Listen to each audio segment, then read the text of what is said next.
Hello, everyone. Welcome to the show. It's another Tuesday morning. I am Tokwe Mark Odige, and as usual, I have the ladies with me. Hi. Mariam Longe. What's up? I'm surprised people call you Longi. Or Yeah. like people just... Longi. Alonga is the one I hear the most. There's no A there. There's no A there. How you doing? I'm fine, thank you. Just getting the kids ready, expecting my mom to come in. So I had a small quarrel with my daughter today. I was like, this outfit you're wearing is not appropriate. Is this how you want to welcome Grandma? Grandma would not care what I'm wearing. She'd just be excited that she's in Lagos with her grandchild. Wow. But we're at that stage, but we're at that stage where we're constantly butting heads on how she should dress. Both of them actually, what they should wear, what I think is appropriate or decent. You know, that is neat looking, but they want to bring out the oldest outfit, the one that has the tear or the stain. Yes. And I don't want to push too much because I want them to develop that independence and confidence in their own, what would I say now, decisions, especially in small matters like this. But Where do we draw the line? Because my kids have a shoe. They've worn that. I think every birthday party they've gone to, they keep wearing that shoe. They love the shoe. I'm like, you have other shoes in the house. You will soon outgrow these shoes. Can you please just show other shoes some love in this space? But they just have this particular feeling that they love white. That's the only thing they wear. This Sunday, I had to insist they wear another one to church. Just, you know, as well. How are you doing? I'm fine. On this dressing thing, relax. If you see my daughter's combination of colors now, the girl has a dress sense, and I'm just like, auntie, just like that, all before me. She's become a big girl, has a dress sense, she knows how she wants to appear, she gets it right all the time. And we used to clash every single day in the past. How was your weekend? My weekend was amazing. Stressful. There's a part I will not share, but there's a beautiful part I must share. We did the walk. Yes, Nobody knew I was walking on heels. Why? I forgot my sneakers in the car. So we had to regroup, park somewhere separate from the foundation, the orphanage. So we were shuttling, and I forgot I was on a wedge until I got there. It started raining. My car was far from where I was, and the walk started. I finished that walk before I went to get my sneakers. So when you see the picture, you don't know the walk that came. I walked double from all the sisters in Dean. But it was fun. It was reunion for me with some friends. It was a good cause. I saw the kids. And that for me just, sort of reminds me of the blessings around me. So there's so many things to be grateful for. And I'm grateful. And I hope that more people will do the same. So we're trying to influence people to turn, very true. Foster a child, get the children off the street. There are too many kids on the street. And I like supporting institutional structures. Like with this one, you're all supporting an orphanage, Center for Destitute Management is another institution that they need help. You can be sure that any funds going there you're supposed to go to the children. And it's so heartbreaking when you see those children. And there are many people in need of love. So let's show a little bit of love. And I know we have nice Nigerians that will be willing to do that. So check out, adopt an orphanage and support them monthly. It will go a long way. Yeah. How about you? Oh, okay. I don't know. We're running out. I'm fine. I'm going to school and I have to be on the show. And I'll go to school after the show. That's the story for today. We'll take a quick break. When we return, we'll go through the front pages of the paper. Stay with us. We'll be right back.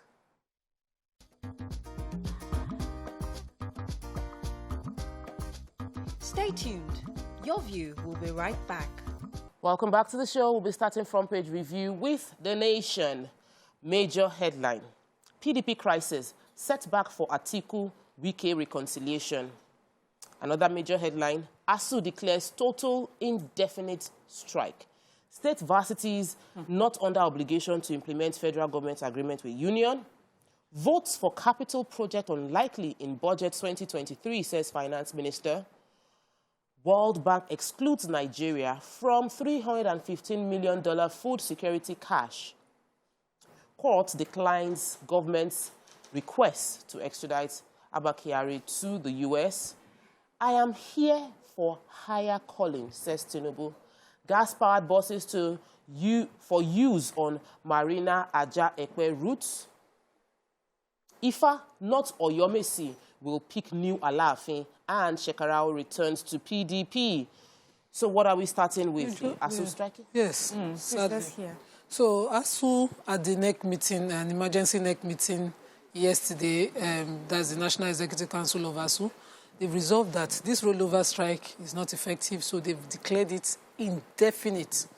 And they've gone on that strike because they said that these issues have been unresolved. They also expressed appreciation to Nigerians for intervening and doing as much as they can to help talk with decision makers. But according to them, the strike has to happen. And now we're seeing state universities that are in solidarity with them on the strike having to now meet to decide whether to continue, because those schools are funded differently, or to stop the strike, call off their own strike and resume activities in school. Negotiate with their own state governors. Do you know what is so sad? You know, the children, our students or our Nigerian students that are in Ukraine, they've been asked to come to apply to Nigerian universities. And then they are on and strike. Nigerian universities on indefinite strike. So if states, because I remember if states are to pull out, which is the right thing, because the students pay fees there, they pay different kind of fees, they're funded differently by state governments. They can have the alternative of state universities, but then maybe the private ones, sadly. Let me take a good story for the environment. So the Lagos Metropolitan Area Transport Authority, that's LAMATA, has announced that they are going to begin the pilot phase of what they call the compressed natural gas buses for passenger operations. So this compressed natural gas, they say first it burns, cleans, and reduces carbon monoxide by about 80% when compared to traditional petrol and diesel. And then these vehicles run much quieter than gasoline and diesel vehicles, and also result in less noise pollution. And this is also just in the ply. Yes, we're talking about cleaning the environment and air pollution, which I took yesterday, talking about large numbers, about 30,000 people that died in 2021 just as a result of the emissions in our air. So this is a good, I'm really happy about this. And they said that they started with 10 buses in a few. As subsequently, it will increase to about 100 high-capacity buses. Of course, the fare card to use for these buses would be the Cowrie card. And yeah, it's good. Well done, Lagos State. Okay, so quickly on the... So what's going on with Alaafin? Well, the regent, that's the person that is holding forth now, and the Basharu of Oyo, High Chief Akiade Yusuf Ayola Layinka the First, has said that, contrary to all the mischief that we're reading everywhere, that, the Oyomesi will choose the next Alaafin, only Ifa, the oracle, and not the member of the Oyomesi is the Oyo Traditional Council. That's, not them, but the Ifa oracle will choose the next Alaafin, just to clear any doubts on that issue. So, Nigerian economy is worrying. The Minister for Finance, Budget and National Planning, Minister Hajia Zainab Ahmed, said that it's very unlikely that there will be any votes that's budget going to capital projects next year. That is, they won't be getting new roads, they won't be funding those kind of completing roads that are already under construction. Completing because they don't have the funds. I thought the funds for those ones are out. No, it's funded each year. So they fund this year's cycle, and then next year's cycle, we might not be getting continuation in terms of capital projects, because they said votes are unlikely as it is without putting any funds into capital projects. Just from paying subsidy, we are going to be spending an estimate of 6.7 trillion naira. And the regular recurrent, we are going to be having a deficit of about 11.3 to 12 trillion naira. That means we'll be spending money that we don't have. Essentially, the government needs to revisit this desire to continue with subsidy temporarily, because it just isn't sustainable. Moving on to the Punch. Major headline. That's it.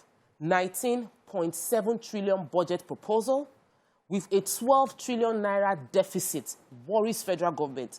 Our debts may hit 54 trillion naira. Revenue shortfall to hamper capital projects for the federal government says insecurity threatens FDIs. So, that's foreign direct investments are not coming in because of insecurity. In other news, explosion rocks near RCCG campground. Injures 2, raises trucks.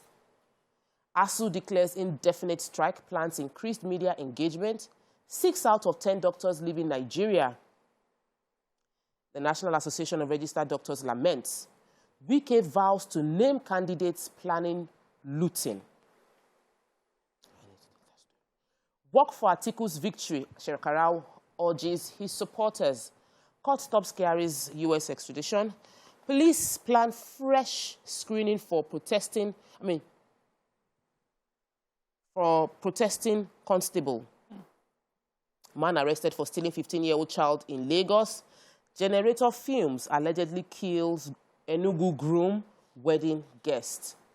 Really sad story. Who has that story? I have the story of the wedding guest. So this is in Enugu State.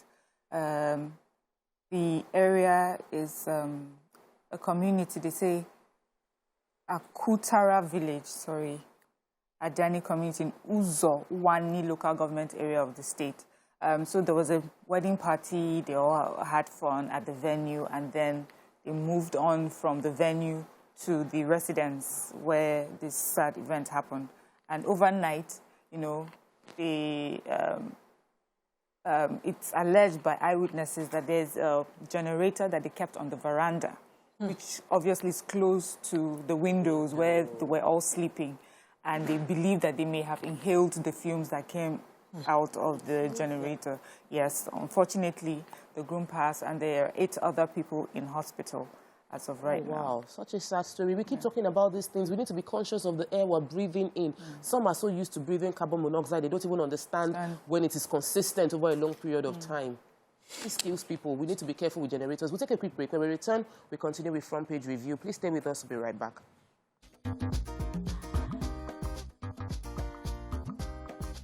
Stay tuned. Your View will be right back.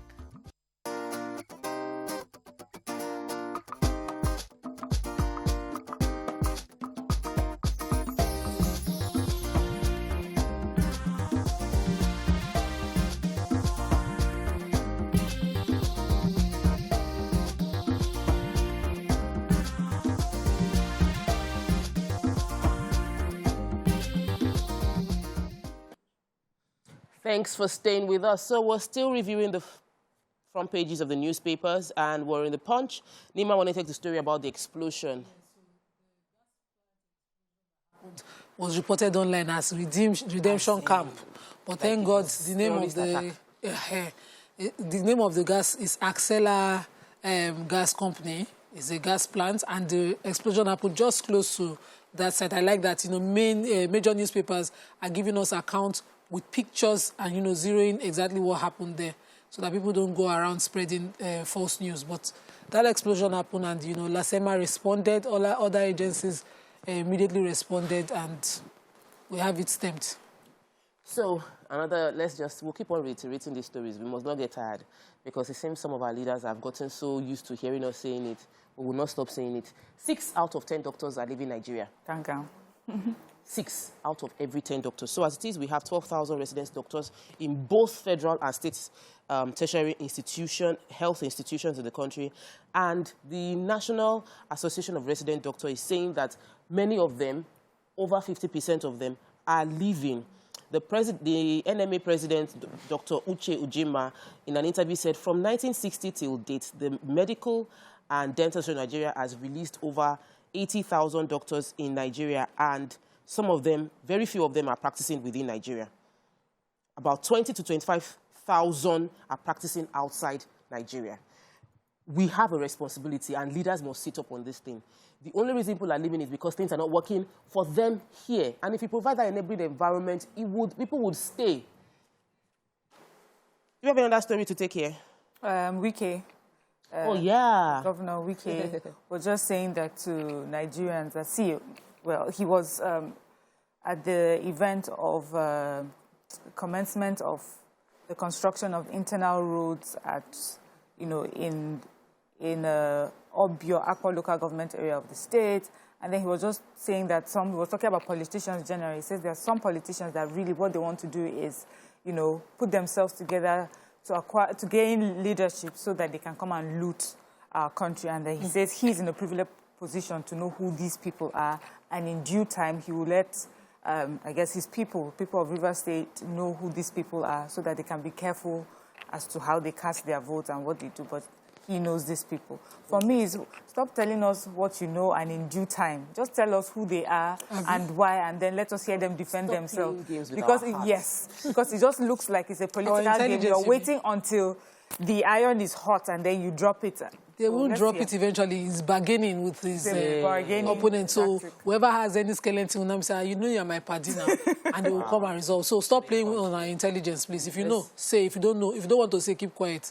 Let's move on to Daily Sun, starting with the major headlines. Still in the news, Wike, the governor of Rivers State, Makinde, Ikpeazu, Osom may lose out in PDP. Party hotheads consider pulling rugs off the governor's feet, ready to move on without Rivers governor allies.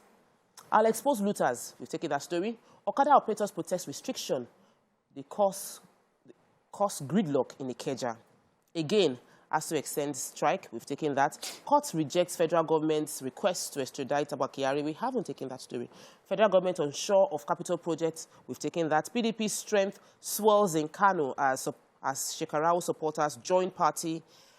Heavy cash movements threaten Nigeria. That's from EFCC. Court bars Buhari, NBC from shutting down 53 broadcast stations. Obi replies Tinubu over comparison others. And IGP condemns attacks on policemen, others prosecution of offenders. So IG condemns attack on policemen and he orders prosecution of offenders. Let's start with that story. Okay, so the IG of police has directed all police commands and all formation to ensure that individuals who are in the habit of engaging in assaulting police officers in uniform are immediately, no matter what preceded that, attack, are made to face the full wrath of the law. So he says that they should be prosecuted, and he has condemned it totally. I totally agree with the IG on this one, because it really doesn't make sense to me. In the days where we can now make videos and all of that, you see videos being made of Nigerians beating up, we're dragging them by their uniform. You shouldn't do that. It's as much as we call out police officers for police brutality, we must call out the Nigerians also for brutalizing police officers as well, because you feel more powerful and you see the police officer is a smally statured person, you start beating up the person. It happened to me in the airport, and you beat up, the man just came to say, don't destroy properties, and the next day started punching the guy in the hospital. What? Need to do because of his legitimate duties.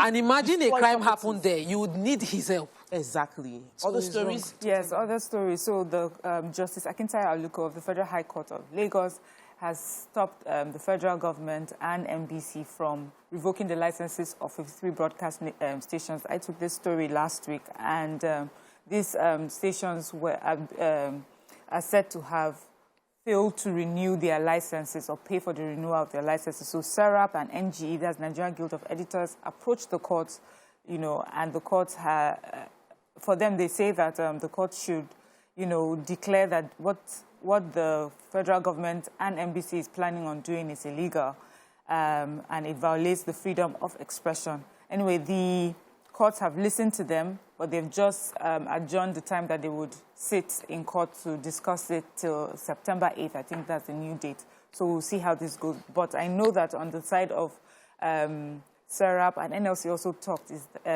said something, and their stance is, business has been tough, pandemic has affected a lot of businesses, and so instead of shutting these broadcast stations down, instead we should be aware of our present and current economic trials. So, against the 2023 polls, EFCC is raising alarm, saying that there's a lot of money laundering going on. People are moving money in preparation for vote buying during the election, and he said that the spokesperson, the secretary for the commission, George Ekpugun, has raised this alarm. He got an MOU signed between EFCC and the NYSC. We remember that most of the ad hoc staff for the election might be NYSC officials, and he's saying that everybody must be involved. He received the Interparty Advisory Council last week, and he said he had a conversation with all the party members that a lot must be done to prevent vote buying, reduce vote buying, and that any sort of money laundering through cash disbursement will be penalized. says, we are not politicians, but we will continue to ensure that we work with the NYSC to ensure that there is credible election. With due respect to security officials, sometimes you don't see them. They can't be everywhere. So the NYSC is likely going to be everywhere during the elections, and the EFCC is going to partner with them in an MOU to ensure that they are able to be the eyes of EFCC on Ghana. When you see NYSC, you are seeing EFCC. Every NYSC official will be an EFCC ear on ground. I think that's a good move to increase the reach of the EFCC as an agency to get more information and prevent... Yeah, fantastic, but then protect the NYSC. True, stuff. That's another one. Moving on to Nigerian Tribune, major headline. As the ASU extends strike, eminent Nigerians Pandef Afenifere YCE prefer ways to end the impasse. The court stops NBC. We've taken the story. Federal government released 6.25 billion for establishment of cattle ranches in Katsina. Katsina, I wish I took that story. Over 40 million Nigerians yet to receive COVID-19 vaccines. Explosion, we've taken that story. Okada riders protest in Lagos. Federal government reveals the challenges with 2023 budget. I'll expose politicians. We've taken that. Or your threatens. Is there any story in Tribune that we haven't taken? I think we should move on to Vanguard. Yes, please. Let's move on to Vanguard quickly. Major headline in the Vanguard. Obasanjo's presence at Wike Obi's London talks rattles Tinubu's camp. In other news, why are defected to PDP? That's from Shekarau. Whereabouts of 14,000 children in Nigeria unknown. That's from ICRC.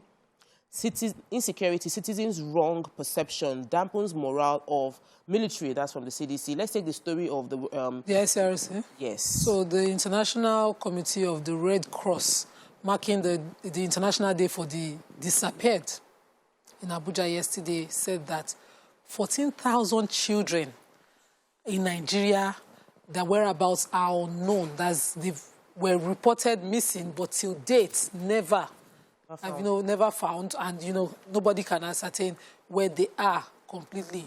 And these are based on facts and research by the ICRC. Said in Nigeria alone, over 25,000 people have been reported missing. Almost 14,000 or more than half of the missing are children. And we know that these figures include adults, but it's more alarming that the figures show that they are children. Also, the figures do a spread of or the research did a spread of how the regions are affected. But I would not like to take that in the paper. I would just like to say that more should be done. And then we should start to do communal, protection of children. This belief of my children and myself alone is what is killing most of us. If you live in a community, let your neighbor know you. Let your neighbor know your child. It's a simple, no matter how high your fence is, know the next door neighbor. So when you see a child walking alone, I have this terrible habit, and it's called busybody. On my street, if I see a child walking alone, if the mother let her be down and be seeing that child, I'll keep that child in my shop till you come and carry your child. That's good, because there's a story I missed to take in the Punch, and I think it would sort of help with this story as well. So a man has been arrested for stealing a 15-year-old child in the Lagos Surulere area, actually. They said that this 22-year-old man, Ayomide Fayemi, had lured this 15-year-old boy away from his mother's shop, took him to an unknown destination, and dispossessed him of the ITEL phone he had on him. Luckily, a person in the community, a neighbor, just saw something and raised an alarm. And a mob, actually, were about to lynch him. Luckily for him, the police got there on time to rescue him from the mob. But the police is also saying, they're grateful that the people in the community saw something, spoke up, and and that goes a long way in policing, they say. So that's also something. Yes, the figures also carry about 5,200 unaccompanied children just roaming. Yeah. We need to get more civil NGOs empowered to take up the responsibility of adopting those children off the streets. Yes. I want to take the story of Okada ban. We've discussed it extensively here on the show that they are extending the Okada ban to 4 more local governments. Now the Okada riders that will be affected went on a peaceful protest to the governor's office at Lagos State, at the State Assembly House.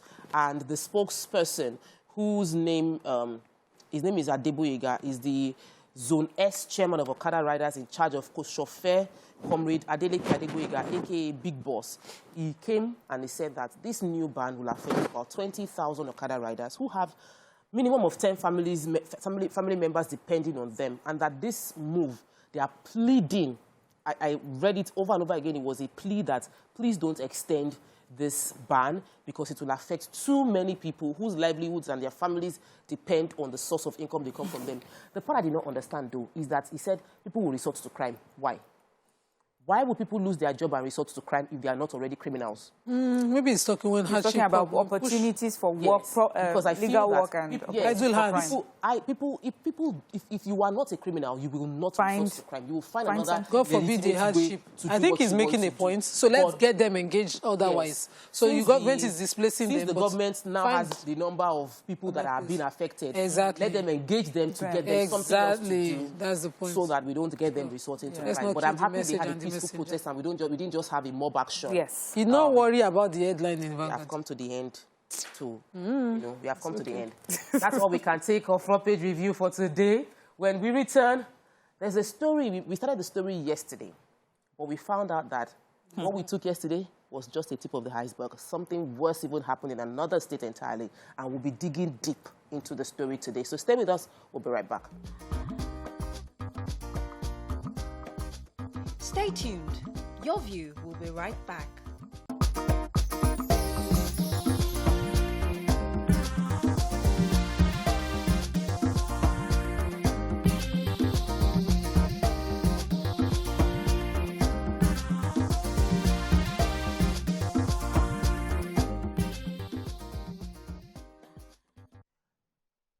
Welcome back, and thanks for staying with us. Yesterday, we discussed the incident that happened in Abia State with the widow who was tied and flogged. We have heard that she has been rescued by the First Lady of Abia State, Nkechi Piazu. But it is sad that the tale of two other women that happened in Cross River State, where they were lynched to death. Joining us to discuss this is the Commissioner of Police for Cross River State, Aminu Al-Hassan. Commissioner Hamilu Al-Hassan, you're on the show with us. You're live right now. Welcome to the show. Good morning. Oh, thank you. Good morning. Good morning, sir. Can you hear me? Yes, I'm hearing Awesome. you. Good morning. So, how are you? We're very good, but we're sad. You know, every Nigerian is sad. Maybe more so because we're women and we realize that this could easily have been us without the right enlightenment. Sir, can you establish exactly, based on your information, what did you know happened and what has been done so far? Well, good morning, viewers.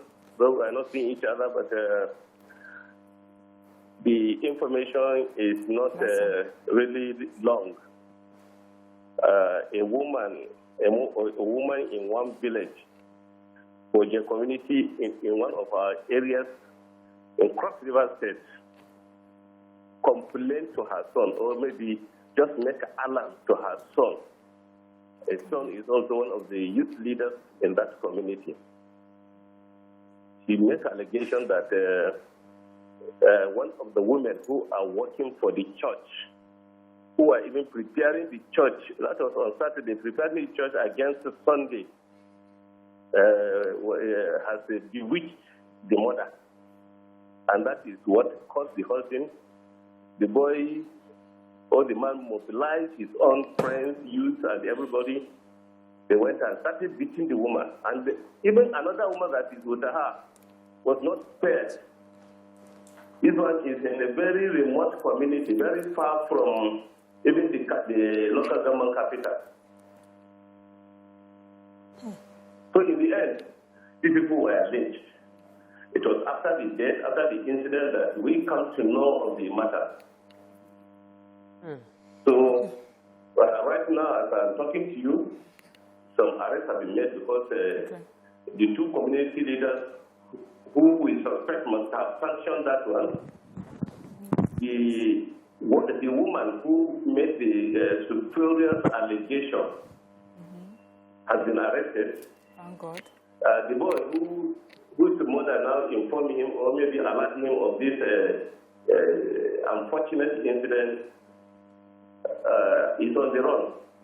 Right now, even the youth are not there, but we have already committed the whole thing to our state CID. They are going there. The arrest made by the DPO will be accepted. Then the investigation commences. So this is where we are now. All right, thank you, sir. We have another question from Nima. Yes, so this is a societal problem. And as you said, I'm happy that you said arrests have been made. And I hope that the entire process will be shown to the people. But how much advocacy do you think is happening within those communities presently to change people's mindsets about the fiction called witches?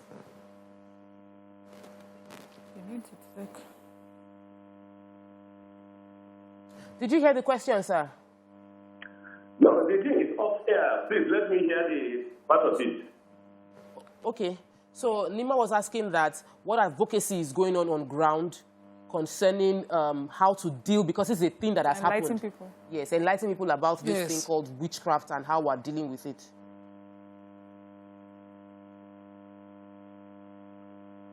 Okay, if that is the question, do I understand is maybe what we are going to do? Because right now, we on our own here now in the state, we are working with many NGOs who are furthering the cause of women, and we are working with them in a way that all the people that are involved in this matter, even if this one will be the first time something like this will be taken, we will do it to the logical conclusion. Any person who is involved in this issue, killing or committing murder of two elderly persons who are within the community, just implicating them, definitely will go to the logical end of the matter. No stone will be left unturned. This is the assurance I'm giving our own public Nigeria. Okay. Sir, my question is, is there like data to show if this is a regular occurrence in that community or its environs? Is this something, is this a belief system? Is this a belief that they have? And has the police, have there been other cases that the police had to intervene? And how often will you say such a thing happens? Just so that we even have an idea, really, of the mindset of the sort of people we're talking about, and then we can go from there. No, this is the first time we're getting an issue like this from any of the communities in Cross River State. I have spent already 1 year here, so there was nothing like that. But that doesn't mean that there is no cases or cases of jungle justice somewhere, but not pertaining to women. But for this one now, as I'm telling you, this is the first time we're hearing that a woman charged for wizardry is now witchcraft. They are lynched and killed. And unfortunately, it is in a very remote village. And by the time we got the information, it was already another day. Because we got the information on Sunday. And this thing happened on Saturday. So as per the data, we can say that this is one out of 10 that must have happened maybe more than 1 year ago, because throughout my stay here, there was nothing like that. No situation where a woman was killed because of any witchcraft or any community hatred. I really sympathize with the family, because for somebody to wake up, his mother has gone to reconcile with God by cleaning the church at her age of 64 or 72, and some miscreants will now just wake up without any conclusion to go and kill all of them. It's unfortunate, and I pray that we will all be together to ensure that we reverse this kind of trend wherever it is happening in Nigeria. So I wanted to just ask you, sir, what would be the punishment to these people, these people that were involved in the lynching? What would be the charges against them? And what would be the maximum punishment they would get? So that some people that are considering that join in this jungle justice, because this is part of jungle justice. Can you hear me, sir? I'm hearing you very, very well. Okay, so please, can you tell us, like, what will be the consequences? The consequences. I will tell you, the consequences are many. Identify people in any mob action, in any group action. They are all liable. Yeah. So any person found being part of this, particularly the person who mobilized other youth to go and kill the two women, they have committed murder, all of them. This is not a new thing. Any person who partake in any, even the woman who provoke and cause the alarm, who is now in her hand, yes, malicious, is already liable for it. Good. The only thing is that it's not only police investigation. This matter, after due and credible investigation, will still go to DPP. Good. And the DPP will also advise wisely and in a legal way on how to really charge the people and arraign the principal parties. But any person involved is liable. All right, Nima. Okay, so because there's a culture of, you know, witchcrafts and all of that, I'm hoping that you partner the community heads of these communities and start an advocacy to change mindset. So people understand that the consequence for this is murder. They will think twice before, you know, falsely accusing anyone. Are you doing that within the communities, sir? Yes, definitely. This is a very simple matter. Everybody knows the difference between right and wrong. Exactly. And those people who have done it, they have started fleeing the community. They know what they have done. And definitely, the act of the law would not just be restricted to those people that are just arrested, but it will expand to all those people who have masterminded the killing. Okay, so I know I'd asked previously about data to show, and that was just to show if this was a cultural belief. But from your response, it seems that it may not be cultural.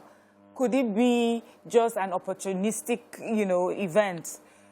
Is it associated with drugs? What age group of people were involved in this? Were they really young? Were they involved in, is it, you know, a drug haze? I just really want to understand, because if this was a cultural thing, you may have heard of instances, even if it did not lead to death, of instances where people are accused of witchcraft and, you know, try to be lynched or punished for that. But if you don't have that data, could it just be a group of people who, you know, just had an opportunity and decided to do this? I agree with you. In fact, I wholesale agree with you that this is a mastermind of an event that shouldn't have taken place. In normal issues, even in community matters, we usually ask somebody to defend himself. And at any point where somebody says he is not guilty, what is leveled against him is wrong, that it needs to go about with him that way until the matter is proven against him. Yes. But this one now is a complete jungle justice. Yes. Even somebody who is the second woman who was with the other woman charged did not commit any witchcraft. Or was not even blamed for any witchcraft. But she was just maybe to silence the issue. This one is a group murder. And the law has to take its course. Because without doing anything to serve as lesson.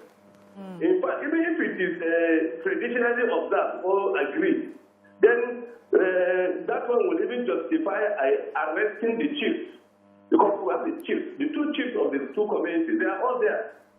And all of them will account for it. They will tell us if it is if it is traditional for somebody charged, not even proven with witchcraft, should be killed. Yes. Then they should go for it. We will tell them that the constitution is ahead of whatever is their own community thinking.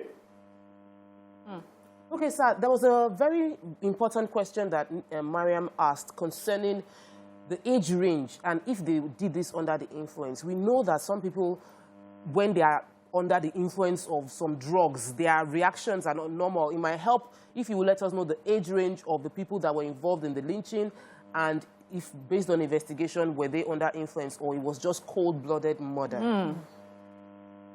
I agree with you.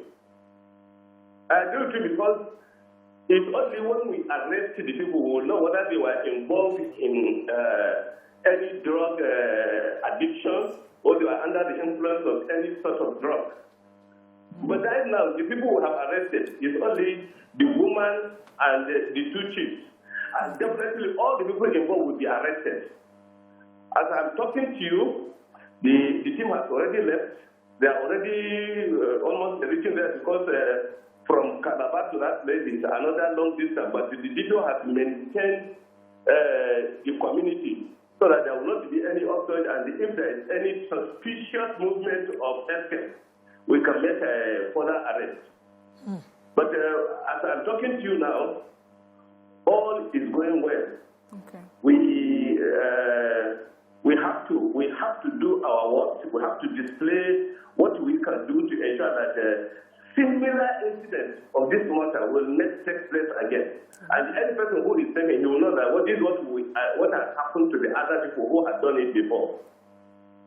Thank you so much, sir. It was nice having the Commissioner for Police for Cross River State, Commissioner Aminu Hassan. Thank you so much. You gave us a major important information, which is that if you're involved in lynching, you're a murderer. Everyone involved in mob action are murderers, and they will be facing the justice system. We'll take a quick break. When we return, we'll still stay in this conversation, but we'll be releasing the Commissioner and bringing in another guest from Cross River State to talk more. Stay with us. We'll be right back.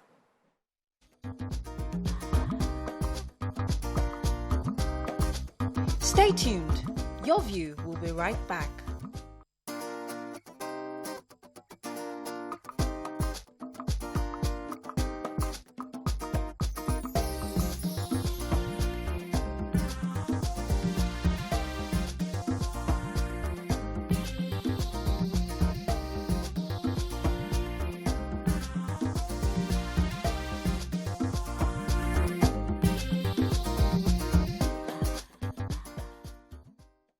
Thanks for staying with us. So we're still discussing a very sad story of lynching, of jungle justice, of brutality, the one that resulted in the death of 2 women in Cross River. And now we're going back to what we discussed yesterday in Abia, where someone accused another person of being a witch and then she got beaten. We have with us to join the conversation a member of the House of Representatives, Abia State, and is also the spokesperson for the House of Rep, Honorable Benjamin Kalu. Welcome to the show. Good morning, sir. Thank you very much for having me, and I'm glad to be here. Okay, so yesterday we discussed this situation. We discussed this particular situation, and it was worrisome that this is still happening. You know, we were all shocked, like, in Nigeria, in 2022, someone is accused of witchcraft and the person gets beaten. And we found out that this happened in your constituency. Please, what was your first reaction to that video? Yeah, when I got that video, like, you know, I'm not in the country at the moment. I'm in faraway Sydney, Australia. When I got the video, I didn't believe it, actually, because it's strange to bend people. So what I did was to contact the stakeholders in the various communities, federal constituency, also engage my constituency office to immediately set up an investigation team that will get us the facts, not as printed over the social media. We're having a bit of audio issues. Let's take a quick break. When we come back, we'll continue the conversation with the Honorable. Stay with us. We'll be right back.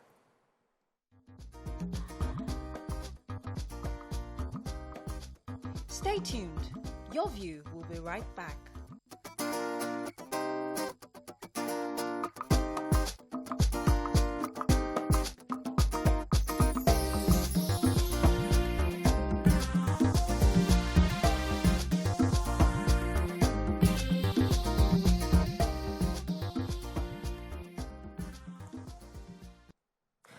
Welcome back and thanks for staying with us. Sadly, technical issues, we can't hear from Honorable Benjamin Kalu, but the issues are still valid, and the little we heard from him was that he was already talking to stakeholders to see how the culture can be dealt with, the culture of believing that you can accuse somebody and without following any official rule of the land, the person can be sentenced to beating or to be stripped naked. We've seen all sorts. They will either strip the person naked or they beat the person up, or there's just some embarrassing local punishment without any verdict. Nobody hearing the other side of the victim in the situation. Nima wasn't here yesterday, so I want to hear from you. What do you think? Okay, so when I saw this story online, it provoked a lot of emotions in me, knowing a bit of African history. So in those days, people who had special skills were being killed in the West, in Europe. If you had any scientific background, you were called a witch, and they had different methods of dealing with witches there. So it's not new to Africans. But here, those who had special skills, healing skills, we revered. Suddenly, religion came. And to force people to accept the new ways, we demonized everything that was ours. So we're used to people wearing our native attires in our communities. In Benin, you will see them in the marketplace. It's either you greet them or you pass. There's nobody disturbing your religion. And suddenly, the so-called clerics needed to drive home messages. And so they would act it out. They would demonize everything African. And I'm saying this here with all sense of carefulness, so that nobody misunderstands that I'm supporting something that is strange to my faith. But these are true facts. Clerics do it all the way till date. When they come in to make their market sale, you need to create a fear in people, and you have to find a victim. We had the Akwa Ibom episodes of children being made victims, where you just look at a small, innocent, defenseless child. Say this speaking, I wish. And the mother who birthed that child for years will not only abandon. We had the 9 inches nail story then back in NTA. We had different stories. We had the child who just suffered loss of both parents being accused. We had this history. I had friends who were called Eniton, Eniola, based on some background history of how. So a woman who dies at childbirth, the child is victimized. We had this so many. And sometimes when people have Chinese blues and they say they're in spirit, the person that they're accusing never gets to defend themselves. This danger, that was how my question kept happening on advocacy. And I'm surprised that the CP in Cross River says it's the first time he's seen it. So maybe because of his background, he's not from Cross River. And I don't think an average Cross River will tell me that they've not heard of witches and false accusations. Being lynched, It's not the first time. Not the first time, but it might not be often. It might not even be coming. It might not be a frequent occurrence. He was talking also from the past as a police officer. So most times they don't even get out. Thank God for social media today. We have these stories that are being shared, but so they didn't used to get out. Marriages are broken. Families have scattered because, for God forbid, a mother is having menopausal hormonal issues, thyroid issues, and she's acting in a way that is difficult for people to understand. Her own children, not strangers, will condemn that woman. Some people will see vision and say, it's your mother that is behind. And your mother, my people will say now, your mother that look at you from small, when she could have stamped you, snuffed life out of you, she didn't do it. But now that you're an adult, you refuse to take responsibility for your decisions in life and own your own life. You start to blame. It's your mother. You know, these things, this name calling, these false accusations, we need to deal more seriously. What we have just seen, I saw the video, and I took my time to watch the video of that woman being beaten. Not one in a community. So you have a problem here. A problem of intelligence, or maybe that of fear as well. So maybe one person can even question that, but he doesn't want to join because see the case of Cross River, the woman who decided to show mercy was killed along with the woman accused. We need to deal with this from society up, and it should be from local governments, state governments, and leave federal government totally out of this. It is custom. It belongs to some cultures. Still talking about the Abia situation, we have the police spokesperson, Abia State Command, Godfrey Ugbona, who will be joining us to shed more light on What happened in Abia State and what is being done to prevent further occurrence? Good morning, sir. Hello, good morning. So, sir, we discussed this issue yesterday.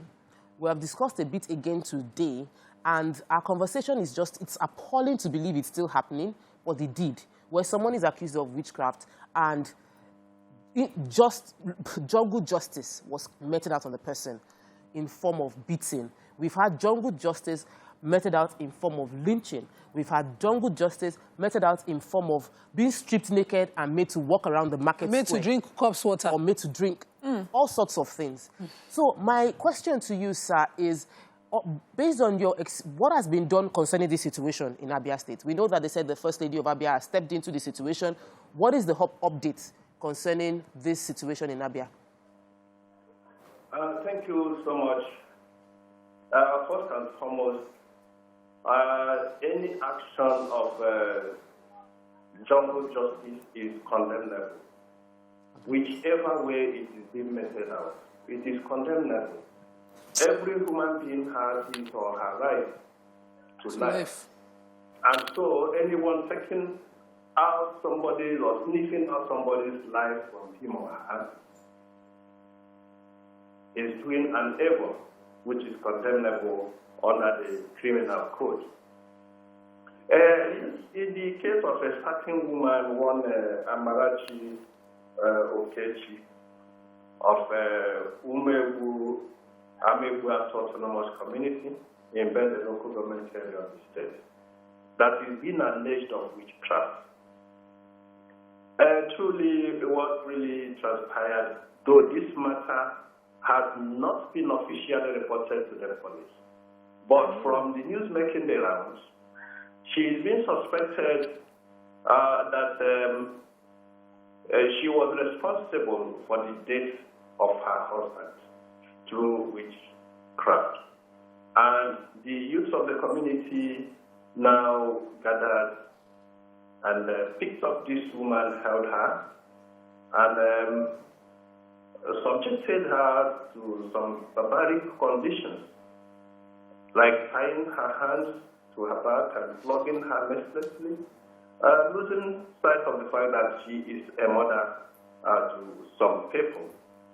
But to the glory of God, that woman has been rescued and taken to the hospital where she is receiving treatment. It took a whole lot of intervention from well-meaning Abians, including the wife of the State Governor, Dr. Mrs. Nkechi Bazo, to get this woman out. As I am speaking, even the member representing that area in the House of Assembly went there himself with orders to dialogue with those people so that they can release her for her to take medication in order not to lose her life. They held her, wanting her to reverse whatever thing she has gone to a native doctor to do, which took away the life of her husband. And they're also suspecting that she's responsible for the death of some other people. But all these are things we are hearing. It's only when the members of the family come to the police station today, as they promised, that we will get to know the true facts and know the possible way to go about it. CP, sir, there's also the culture of swearing oaths. Spokesperson. Okay, sorry, the spokesperson of Abia State Police Command. So there's also the culture of swearing oaths where a woman is accused and she has to come and clear her name traditionally. And, you know, they have substances they mix where they are compelled to drink. What would be the consequence where a woman's life is taken because of the substance she was compelled to swallow to declare, to establish her innocence culturally? You see, all these things are not acceptable by the Constitution of our country. But I know that different or several communities and people have their diverse cultures and traditions. But in this recent time, there has been a campaign against all these situations where not only women are being subjected to one form of torture or the other, or barbaric acts in order to clear him or herself over one deed done to another. Okay, so what would you say are the challenges that, you know, the communities or the police advocacy groups are facing in trying to enlighten people? Because there has to have been a job done up until 2022. So what is it that why is it hard to help, to enlighten people to a different way, to say a different way of handling things? You see, there are people who are so much glued to their culture and tradition. Yep. And it takes the intervention of NGOs and all of them, well-meaning Nigerians, president generals and the traditional rulers who are more enlightened to instill all these things into them. For them to know that in certain stages, we have passed certain stages. Maybe in those days, you may have had, there are some areas where if a woman gives birth to twins, a set of twins, that the person might be killed. So we have passed that era. They should try to imbibe the present state of things by saying by things that have been said by, or maybe some areas where you see this issue of Osom caste system. All those things are becoming things of the past.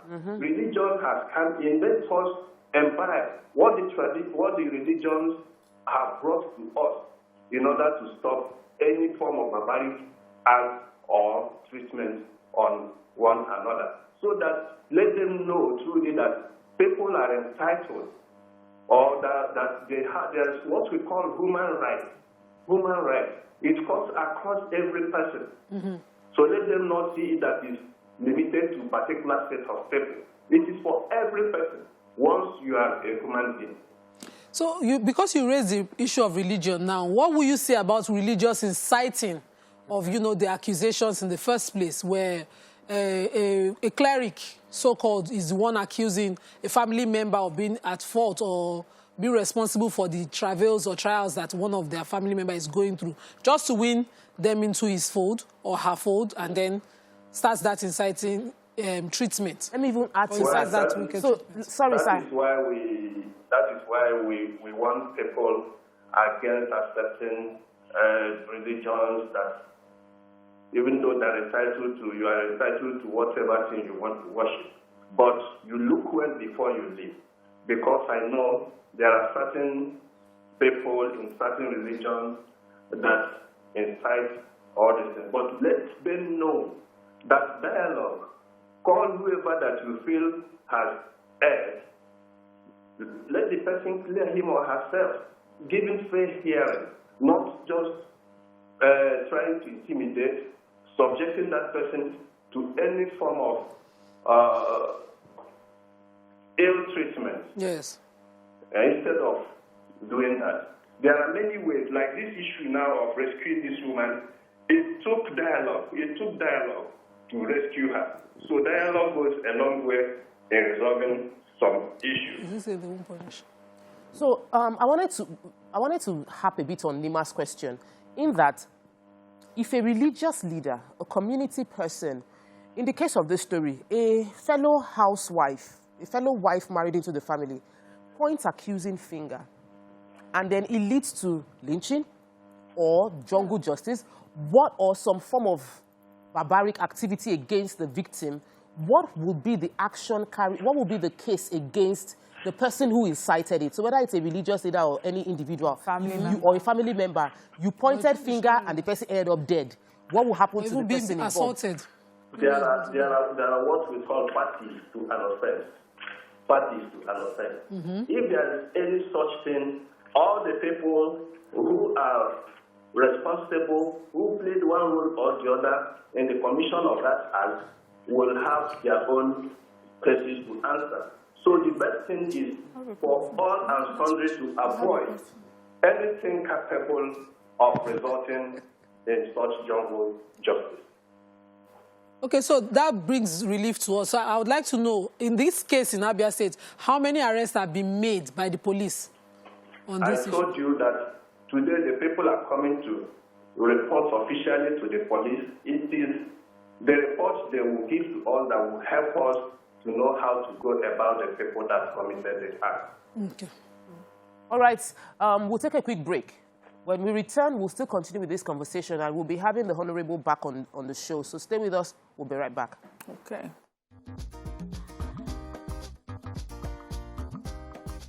Stay tuned. Your View will be right back.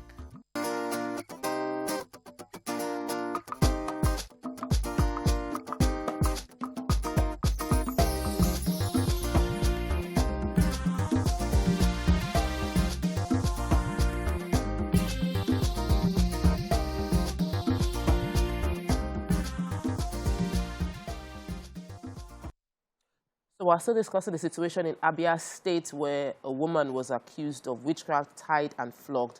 Now we have joining us Honorable Benjamin Kalu, who is the spokesperson for the House of Representatives, and this is his constituency. Mariam has a question. Yes. So just going straight to the point, I just would like to know if there are any projects, advocacy events that you do in the local communities to just help enlighten people about jungle justice and these accusations of witchcraft to widows. So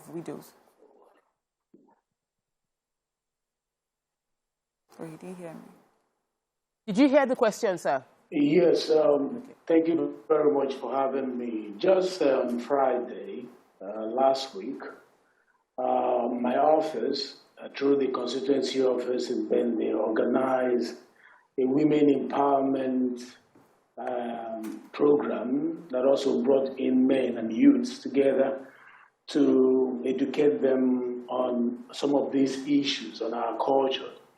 And we use Nigeria Institute of Cultural Orientation, NICO, to do that. And some of the focus we had was the issues also that bordered on gender violence. You know, when we talk about gendered violence, many people often think that it has to be as a result of intimate partner violence or sexual assault and all the rest of them. But women, as we all have seen, can also be the focus of communal violence, especially when they are perceived to have gone beyond or transgressed social or moral boundaries. And if you check very well, this violence against women in many places around the world, they continue to include brutal assault, torture, murder of these women who are mostly accused of witchcraft and sorcery. And, you know, some interrogations that they pass through that end up bringing out information seem to be, you know, confession, oftentimes are not done in line with the best practices in the world, especially with regards to the right of these women. So when I heard of this happening in my constituency, I was touched. Though I'm far away in Australia at the moment, we tried to get the relevant officers in my constituency office to reach out to find out what is going on. I've been briefed this morning, just like the spokesperson of the police in Abia State said. The member representing the South State constituency briefed me this morning, and he was hands-on. He visited the site. He tried to speak to them. I've also engaged with the women leaders of that community. I've also tried to reach out to the President General of the community and a lot of other stakeholders from around there who are prominent citizens of this country, not just Abia State. And all of us frowned at that barbaric outing. No matter what it is, you know, we can always allow moral entrepreneurs, you know, who are individuals or group of individuals or formal organization within the society, especially in the rural areas, to influence groups to adopt or maintain norms, you know, altering the boundaries of altruism, deviance, duty, or compassion. And, you know, when they now come together, they begin to lead the leveling of a particular behavior and spreading what you might call a deviant behavior, what is not a deviant behavior. And witchcraft happens to be one of the easiest that people lay hands on. I have never seen it in Bende, federal constituency. And I'm not just a representative that grew outside Bende. I grew up in Bende, and I know the culture of Bende people. Picking up people and beating them up, or murdering them, or doing this kind of, violence against women. It's not what we are used to in the name of witchcraft. We have, even if it's a local issue, we have an adjudication process that the elders are invited to be involved. And it's not the issue. When I watched the video, I saw mainly youths who are concerned youths who felt that there is a breach of what's supposed to be their norms. And it is not for them to take laws into their hands, like also the spokesperson of the police have said. We frown at that. There are elders at home. Those elders are the ones who are supposed to intervene and make certain inquiries. And it takes a process for you to get to the point of saying you are actually ostracizing that particular individual, or asking him to go on exile, or her to go on exile. And oftentimes it's not even the him, it's the she. Most of the time the women suffer. And some of us who are totally he for she, we are totally against this kind of outing, and we are condemning it. We have informed our office to reach out to the police. I'm happy that the police is expecting them this morning to, start a particular process that will interview the individuals who participated in this outing to find out what influenced them to do that. But that we must do with caution to make sure that the culture of the land is not breached, in being that although what we will seek to protect will be good culture, not awful culture. I don't think this is part of our culture, to be honest. As been the people, I've never seen it in the recent time.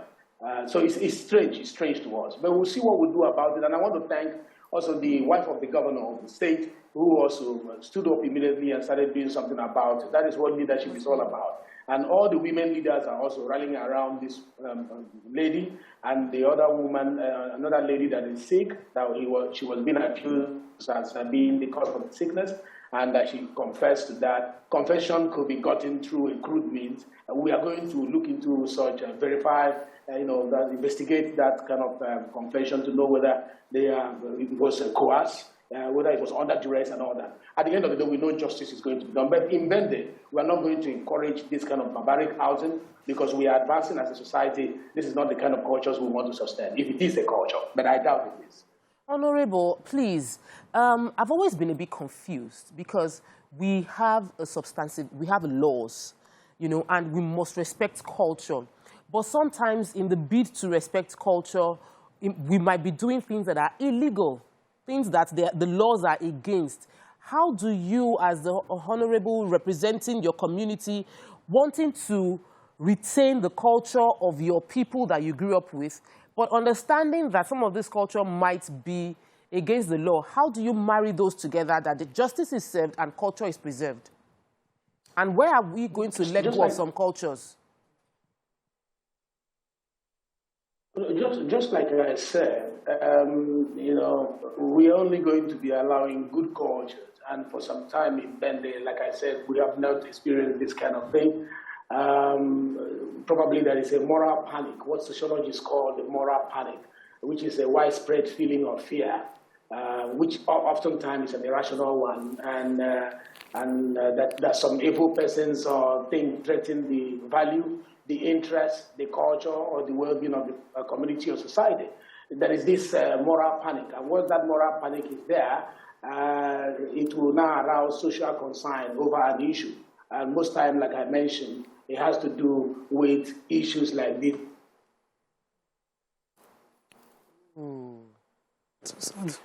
Okay.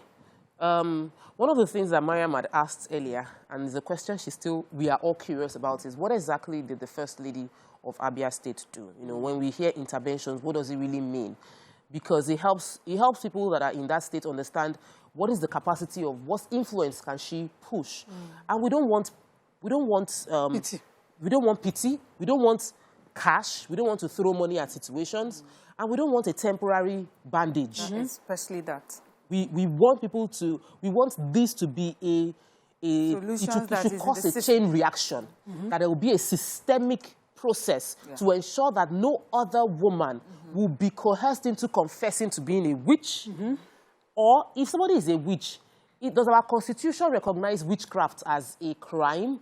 And what would the constitution call a proper punishment for someone who's confessed to being a witch? We have a constitution in the land. It's not culture anymore right now. It is constitution. You know, even in culture, because I wanted to... we have our guest back, so you can direct your question to him. Your question? Okay. Honorable, can you hear me? I wanted to know, you know, what we saw happen in Abia State was a waiting time bomb. People's mentality about witchcraft. What's the society under your concerns? What would you say as a Bende son and indigene? What would you say is the mindset of your people about this phenomenon called witches?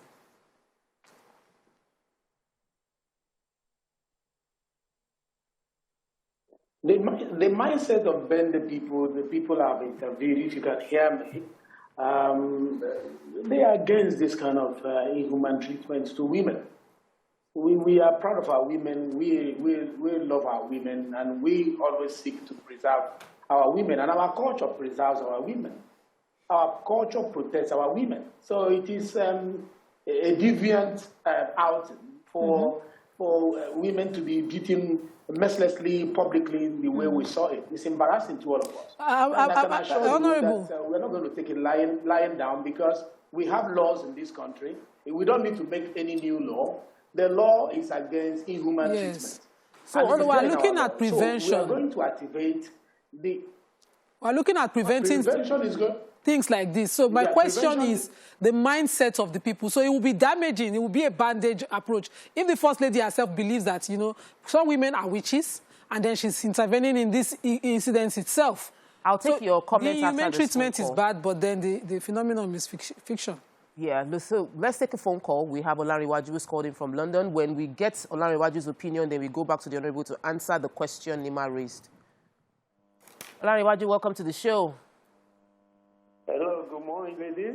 Good morning. Yeah. You know, there's something I just want people to realize, that there's something called dementia. That dementia makes people to say whatever they don't do. Thank you. You know, and in Nigeria, they don't realize that. Oh, because she said it, she confessed. But she's not saying it. It's a mental issue. Yeah, where people don't realize. And then another thing that I've seen in Nigeria, you know, there's people that they've got both men and women's organs. In Nigeria, I realized that they stoned them to death because they count them as witches. And all these things need to be educated. You know, they need to educate people that, you know what, they are not witches, they are not witchcraft. They need to let people know that. Not true. Thank you, Olariwaju, for your contribution. We don't talk about mental health challenges enough, and sometimes many old people that are confessing to being witches might actually just be suffering from dementia. But Nima raised an issue that we shouldn't just bandage the situation. What if the people that are at the helms of affairs believe in witchcraft, which many people do in Nigeria, and so they cannot speak up against what they believe is a reality? Yes. Honorable, what are we doing long term to make people understand that some of the things we are calling witchcraft isn't witchcraft, it's just science, or some things we don't understand that we need to investigate? Yeah, I think you just answered the question. What are we going to do long term? It's about making people understand.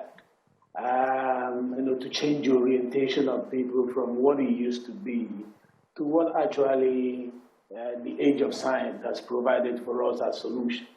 If I have a brother who is sick, it doesn't mean that because maybe I'm wealthy, I'm the one who causes sickness. Because that's common belief. I'm doing well in my business, and for some strange reasons, the wife of my, I'm not doing well in my business, and the wife of my late brother is seen, you know, making one or two comments. It doesn't mean that she's the one who is in charge of my not progressing in my business. You know, it is high time we started investigating things legally and scientifically. Like I heard that she was accused because another young lady has been sick for some time, and she was meant to confess that she caused it. what happened to the medical systems that we are putting in place? The primary health centers and the secondary, tertiary health centers all around the state. Take the lady, go and investigate whether actually she was sick, medically, not because of any spiritual intervention that is linked to witchcraft. So we should leave that poverty of the mind and begin to embrace what science has to offer. But that will not happen in a day for some people who have gotten a great buy-in into it. And it will take reorientation through some of this program I just mentioned to you, the one we had last Friday. We'll be doing some of these programs from time to time at various levels, targeting various stakeholders for them to understand that this is what it is. It's not that if I'm dying of hypertension, it's because somebody in the village gave me one poison, and because of that, I'm dying, or if I have any medical condition. So that orientation we're supposed to have, gone beyond that level of reasoning. But for those who are still, within that particular parameters, we would try through information sharing to make sure we educate the people more. Okay. So I would like to know, at the grassroots level, where would someone go to seek justice? Someone who does not have access to the First Lady, who does not have access to big people, but she's there in the community and she has been brutalized. Where within the community can she go, and who are the trusted people that she can go to get justice? Right. From the traditional setup, we have the village head. From the village head to the traditional ruler of the autonomous community, who is, like the king of the autonomous community. And from there, there is also the Council of Ndiezes. We call it Council of Kings. And that Council of Kings, they have the executive and they have the overall king there. So that is the traditional setting. Also, an appendage to that is the village town union. They have the village town union, and they have president of the town union. So you can reach out to the executive. From the executive, you can reach out to the president of the town union, and they will now take up the matter. But legally speaking, also from the side of government, you have your councillor. If you have this happening, one of the first places you run to is the councillor in charge of that political ward. That councillor will now present it before the local government chairman and the executive in the local government for them to, activate other structures that will help deliver justice. And you have the House of Assembly member also, who in this case have been hand-on. I must give it to him. He's not a member of my party, he's of the PDP, but I like the way he has given his intervention on this issue. And he has, shown a participatory observation and interest in the whole process, and he's giving me first-hand information. If I was in Nigeria, I was supposed to also fly in to see what is going on. But he has bridged the gap so well. So the House of Assembly member can also come on board because he's representing that particular area and can also liaise with the local government chairman, and together they can present it to the State Executive Council, the Commissioner of Police, and all that. So that's how we can progress in the organogram of the leadership of the communities. Thank you so much. Let's take Victoria, who's called in from Isolo. Victoria, welcome to the show. Good morning. Sorry we kept you waiting. Welcome to the show. I want to contribute to this witchcraft of the thing. I was a victim of it. When my husband died. You see, yes, I was a victim of being the person that killed my husband. Wow. Many people don't like seeing husband and wife being in unity, or they don't see them quarreling, talking themselves. So each and every one of them have their mindset about you. Either they say for one thing or the other. So when such a thing happens, unfortunately, if their husband dies, what will happen? They will not blame the whole sickness on you. Whereas you are very, very innocent. But when they did that to me, I stood my ground. I didn't bother. It was somebody who called in the police that I don't even know. Then this woman is innocent. And most of the villagers came around. I was even young. I only married for 10 years. I have they wanted to, particularly it happens where there is poverty in the family. They want to intimidate the woman to inherit whatever, so that the woman will not even be ready to listen to care. They want to intimidate the woman, and they will drive the woman away, so that the children will not even hold anything about their father. So what I'm trying to say is that the tradition is not true. It's not a tradition. It's wickedness. Yes. Man is humanity to man. Yes. That is what I want to contribute. Thank you so much. Because I have my own financial family. One thing with women is that women should be financially independent. If not, they will face anything if their husband is depending on the level of education of the family she is married into. Thank you. Honestly, I love Victoria's contribution. It's apt. This is wickedness. Simple. And this is an economic fight as well. So sometimes the accusation is based on the fact that you want to be able to drive the woman and her children out so you can take over whatever is left. So there's an economic part, and then there's pure wickedness involved as well.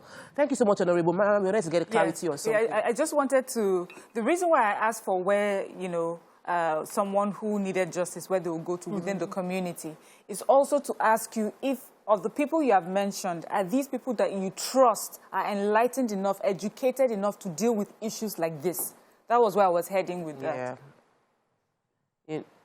Honorable, do you want to... Honestly, we've... they are educated. The councillors are educated. Thank you so much, sir. That's all that we can take from you. We really appreciate your contribution. It seems you have your hands on this issue. We hope that the interventions that are being made now will prevent this from ever happening again.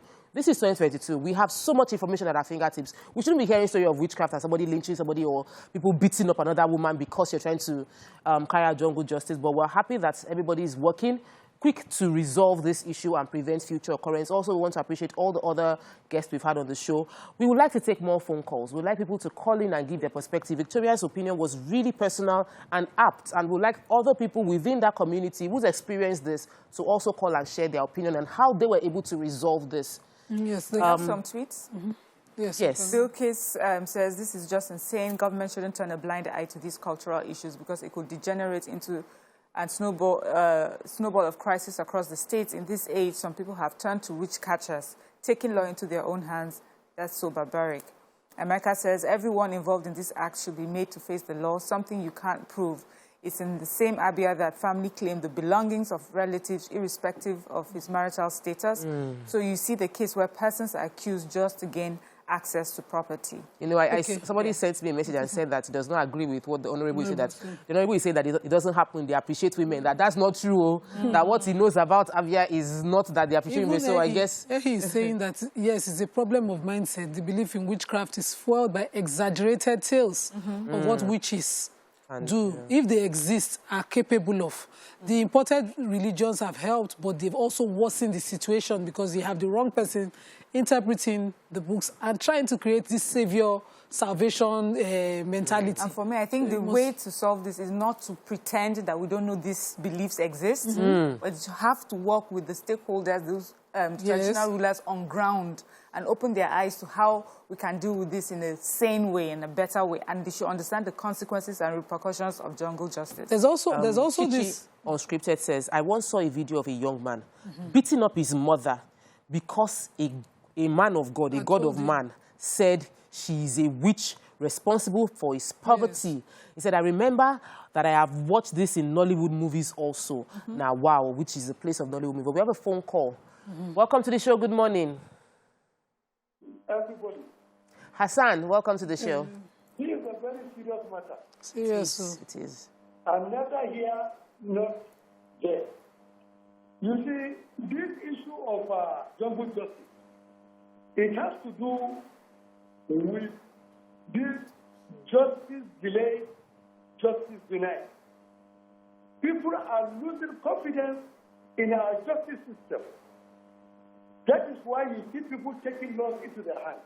That's number one. Number two, you see this issue of women being victimized or what have you. I don't want us to engage in this issue to hit up the politics. In the sense that, look, in reality, women do kill their husbands. In reality, women were killed unjustly. You understand? Where this extrajudicial killing? One thing is very clear.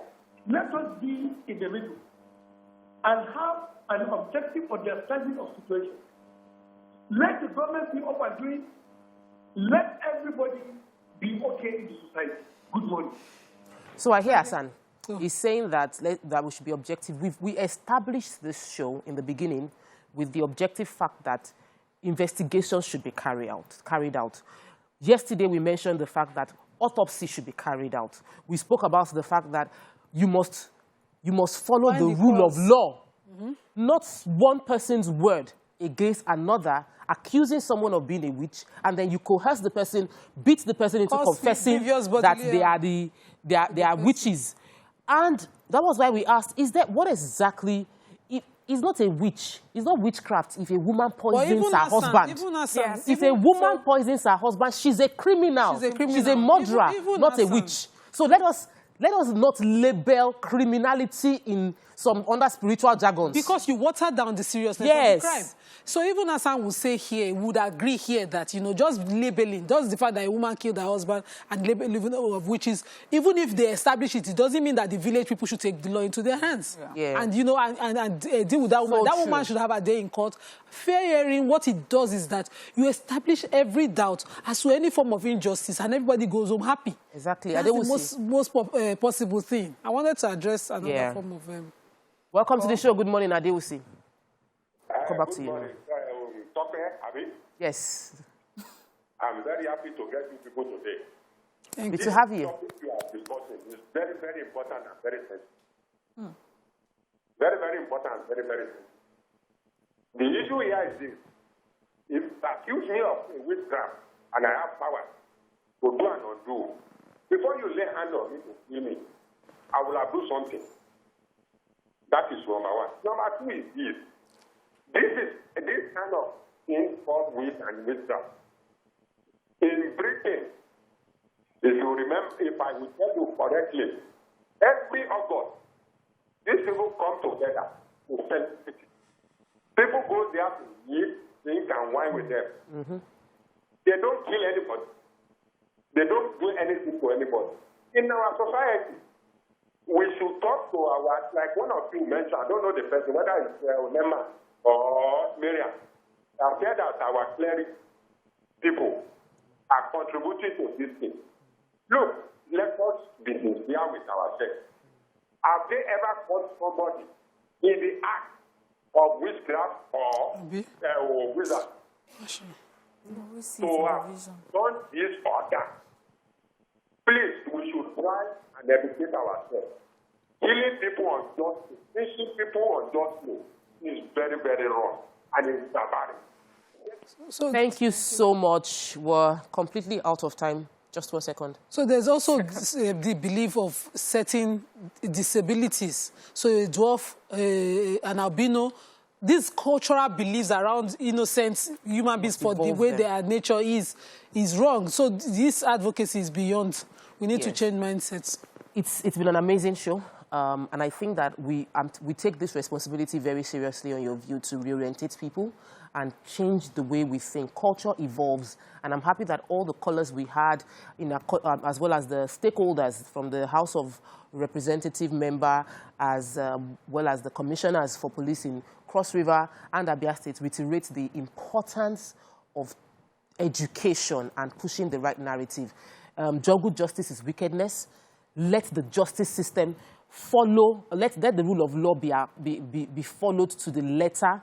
If you find yourself seeing something wrong in your community, say something, report to your local councillor, know the name of your councillor, and we hope that we will never hear this kind of things happening again. Thank you, ladies. We'll see you tomorrow. Bye.